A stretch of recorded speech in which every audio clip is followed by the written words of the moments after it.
Assalamualaikum warahmatullahi wabarakatuh. Selamat pagi, salam sejahtera dan sukses selalu.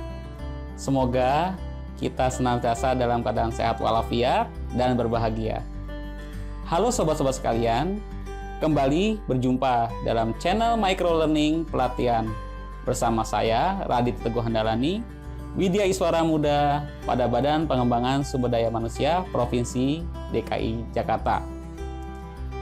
Pada video pembelajaran sebelumnya, kita telah membahas materi tentang inventarisasi dalam pengelolaan barang milik daerah sebagai salah satu sub materi pokok dalam penatausahaan barang milik daerah. Dalam video pembelajaran kali ini, kita akan membahas materi pelaporan dalam pengelolaan barang milik daerah yang secara khusus ditujukan pada upaya peningkatan kompetensi pengurus barang pada tingkat satuan kerja perangkat daerah atau unit kerja perangkat daerah dalam lingkup pengguna barang maupun kuasa pengguna barang. Baiklah sobat-sobat sekalian, selamat mengikuti. Sobat-sobat yang budiman, aktivitas penatausahaan barang milik daerah melalui aktivitas pembukuan dan inventarisasi akan bermuara pada aktivitas terakhir, yaitu pelaporan barang milik daerah. Dapat disimpulkan bahwa segenap rangkaian proses penatausahaan barang milik daerah pada dasarnya akan berakhir pada tahap pelaporan yang dihasilkan dari proses pembukuan dan inventarisasi. Pelaporan pada dasarnya bertujuan sebagai bentuk pertanggungjawaban terhadap kegiatan penatausahaan barang milik daerah.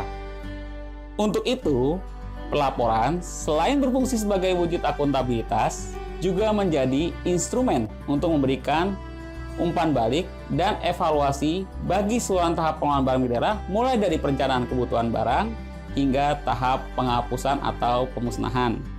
Selain itu, dokumen pelaporan dalam penatausahaan barang milik daerah akan digunakan dalam rangka penyusunan neraca pemerintah daerah, perencanaan kebutuhan pengadaan dan pemeliharaan barang milik daerah. Dalam prakteknya, pelaporan barang milik daerah disusun menurut klasifikasi neraca yang terdiri dari aset lancar, aset tetap, dan aset lainnya. Aset lancar berupa barang persediaan, aset tetap berupa tanah, peralatan dan mesin, gedung dan bangunan, jalan irigasi dan jaringan, aset tetap lainnya, dan konstruksi dalam pengerjaan. Aset lainnya terdiri dari aset tak berwujud, aset kemitraan dengan pihak ketiga, dan aset tetap yang dihentikan dari penggunaan operasional pemerintahan. Pelaporan barang milik daerah dilakukan melalui pencatatan barang milik daerah yang berada di bawah penguasaannya ke dalam daftar barang pengelola, daftar barang pengguna barang, dan daftar barang kuasa pengguna barang dengan melakukan penggolongan dan kodifikasi barang. Pelaporan barang milik daerah dilakukan secara tertib, periodik, dan berkelanjutan setiap semester, tahunan, dan 5 tahunan secara berjenjang oleh kuasa pengguna barang, hingga pengelola barang. Berdasarkan Permendagri Nomor 19 Tahun 2016 tentang Pedoman Pengelolaan Barang Milik Daerah, dijelaskan bahwa mekanisme pelaporan dilakukan secara berjenjang berdasarkan informasi yang terdapat dalam Daftar Barang Pengguna atau DBP dan Daftar Barang Kuasa Pengguna atau DBKP dengan uraian sebagai berikut. Yang pertama, kuasa pengguna barang atau Kepala Unit Perangkat Daerah atau KPD harus menyampaikan laporan pengguna barang setiap semester, tahunan, 5 tahunan kepada pengguna barang atau Kepala SKPD. Yang kedua, Kepala SKPD selaku pengguna barang menyampaikan laporan pengguna barang semesteran, tahunan, dan 5 tahunan kepada Kepala Daerah melalui Pengelola Barang Daerah atau Sekretaris Daerah. Yang ketiga, pembantu pengelola barang, dalam hal ini Kepala Badan Pengelola Keuangan Daerah dan Kepala Badan Pengelolaan Aset Daerah, menghimpun seluruh laporan pengguna barang semesteran, tahunan, dan 5 tahunan dari masing-masing SKPD, baik jumlah maupun nilainya, dan melakukan rekapitulasinya. Yang keempat, hasil rekapitulasi yang menjadi bahan pembuatan neraca daerah setelah dilakukan proses rekonsiliasi dengan bidang akuntansi pada Badan Pengelolaan Daerah akan menjadi data dan informasi dalam penyusunan neraca daerah. Secara praktis, pelaporan dilakukan dengan menggunakan dokumen utama berupa daftar mutasi barang pengguna yang didukung dokumen-dokumen lain, utamanya kartu inventaris barang dan dokumen-dokumen pendukung aktivitas mutasi barang.